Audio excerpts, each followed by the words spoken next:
it indicates to the world that beyond just political and those partners which have been engaging in political and economic cooperation, they want to expand and scale up their military cooperation. Right now, their primary threat is two-pronged. A, Israel's hegemonic ambitions and behavior in the Middle East and the Gulf region. Number two, the US's receding footprint in the Gulf. The US is encouraging Gulf countries to shoulder up and take up more security responsibilities. So New Delhi has been surprised. It's a political setback for New Delhi in the sense that for past decade, since 2014-15, the Modi governments, the first Modi government, the second Modi government, and now the third, they focused on diplomatically isolating Pakistan. It's a significant political statement by both sides, in a sense that both sides are tying themselves to each other's security concerns, each other's regional politics. For example, Pakistan's view on Gulf and Middle East now will factor in the concerns of Riyadh. Similarly, Riyadh would factor in and prioritize Pakistan's concerns as it looks to the South Asian politics. So, in that sense, that's important. Number two, more than a political statement, what it signifies is the intent of both countries to expand and deepen their cooperation. It is not a joint defense clause. It is not that. It is not an alliance where there is a shared commitment to fight each other against a common threat. It is some levels below that level, some degrees below that level, if I were to put it that way. And it signifies that they are trying to open a dialogue and they are trying to boost each other's regional position through cooperation. You put it correctly that it accelerated its finalization in the sense that they decided to come out with it.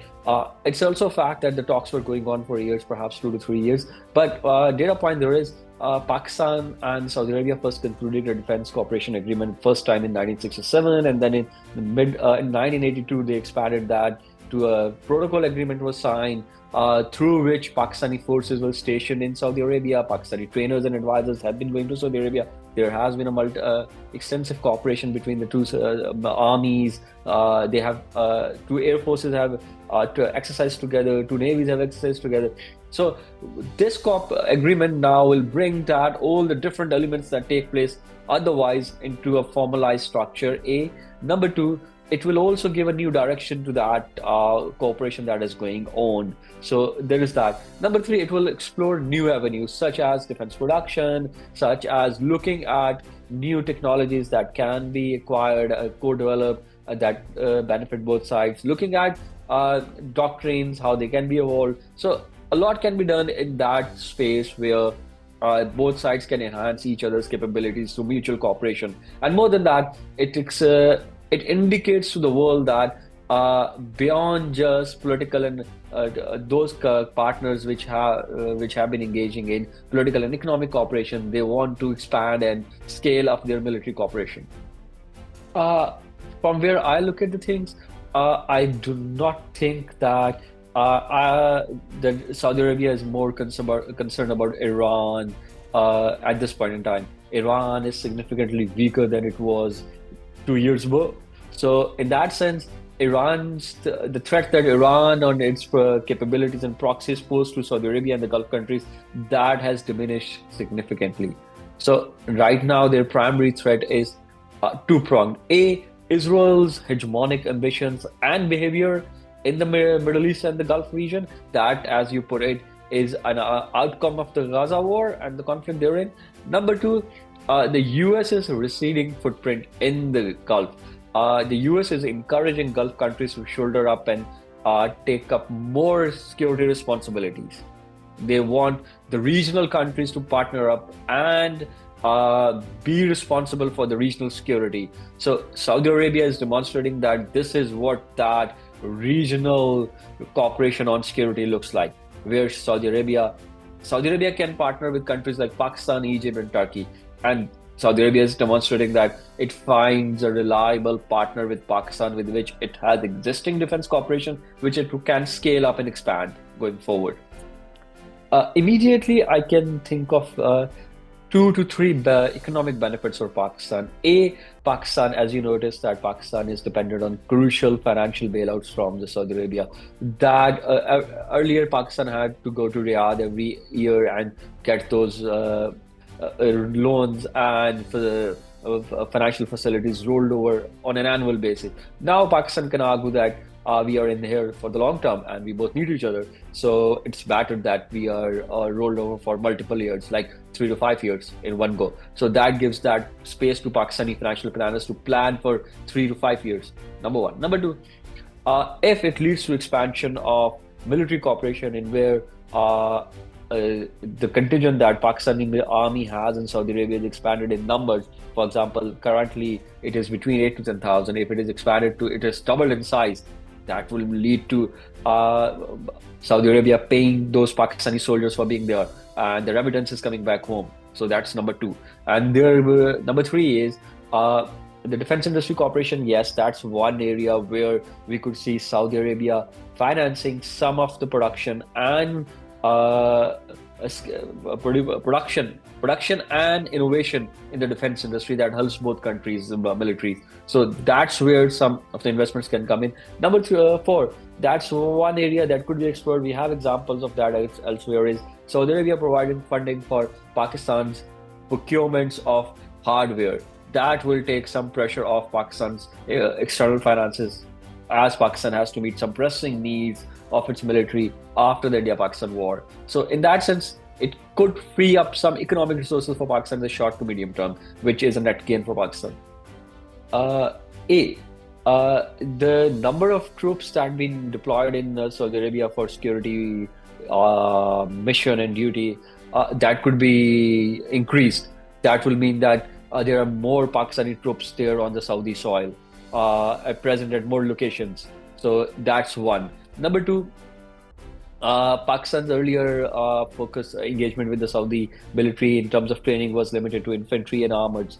Pakistan can expand that to air defense. Pakistan can expand that to training Saudi fighter pilots, as Pakistan has demonstrated the skill of Pakistani fighter pilots in the India-Pakistan conflict. And there's that. Number three, Pakistan can advise Saudi military on its own reorganization, on its own doctrines, on how it can better and efficiently employ force and optimize its resources for being efficient and a professional military from what its current condition state to its upskilled.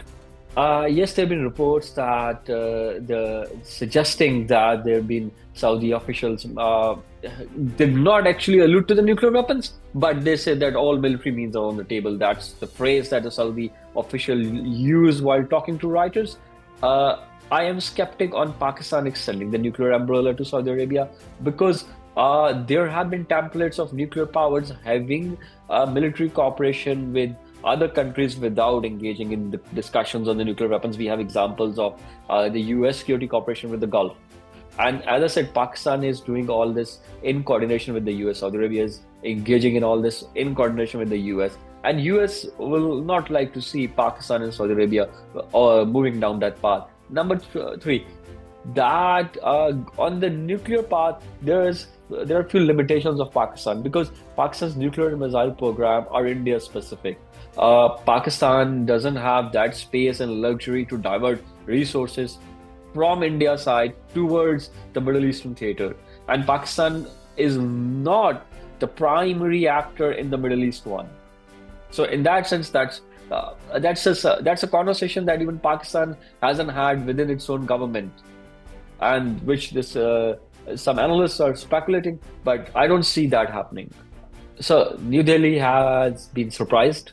It's a political setback for New Delhi in the sense that for past decade, since 2014-15, the Modi governments, the first Modi government, the second Modi government, and now the third, they focused on diplomatically isolating Pakistan. And now Pakistan is demonstrating that it has much more diplomatic space and to maneuver in and expand its diplomatic partnerships. So in that sense, yes, Modi government is surprised. Number two, after India-Pakistan conflict, Modi government wanted to increase diplomatic pressure on Pakistan, but conversely, Pakistan is demonstrating that it maintains and it is deepening its existing security and political partnership, which which is a concern for Modi government how it is playing out.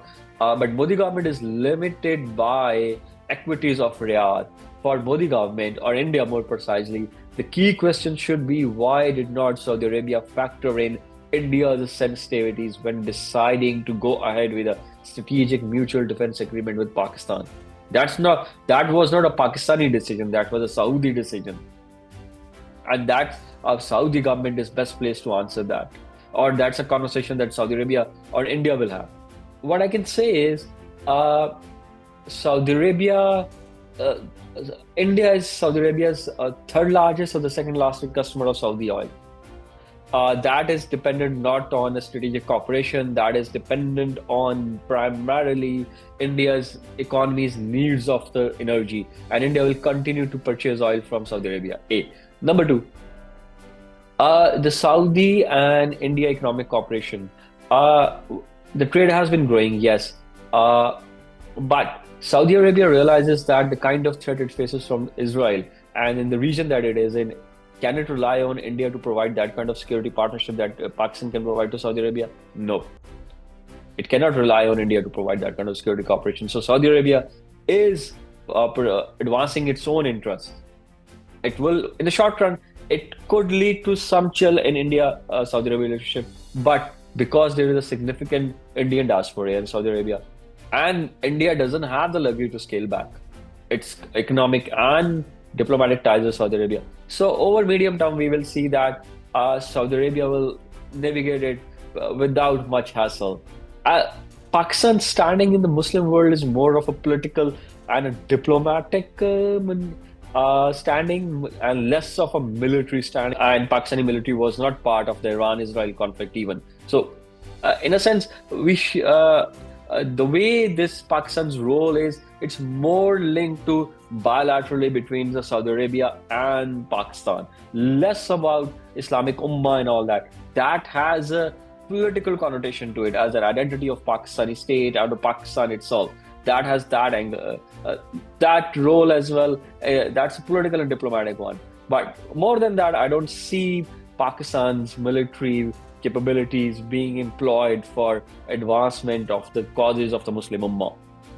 Yes, I do expect that this could set up a template. Uh, Saudi Arabia is a political heavyweight in the Gulf, especially in the Gulf Cooperation Council region. And the defense agreement of the Gulf Cooperation Council actually states that an attack on one country will be treated as an attack on all the countries. So when one country is expanding its security cooperation with Pakistan for against shared threats and external aggression, it is logical to think that other Gulf states can follow the similar template. Number one. Number two, Pakistan has its ongoing military cooperation with Qatar, Bahrain, Oman, and the United Arab Emirates, uh, the other members of the Gulf Cooperation Council. I expect, my assessment is, we could see a similar agreement with Qatar in coming months. We could see a similar agreement with Bahrain in coming months. It's still early stages, and I do not think that it's a move towards a security bloc like, for example, there is North Atlantic Treaty Organization, or there is like a new fund that's called Shanghai Cooperation Organization. I do not think that it's a move in that direction. So far it's a bilateral move. Yes, other countries can have their own bilateral defense cooperation arrangements with Pakistan. But I do not think that other regional Middle Eastern countries such as Egypt, such as Iraq, such as Lebanon, for example, Syria will join it. I don't think that we are moving towards that direction.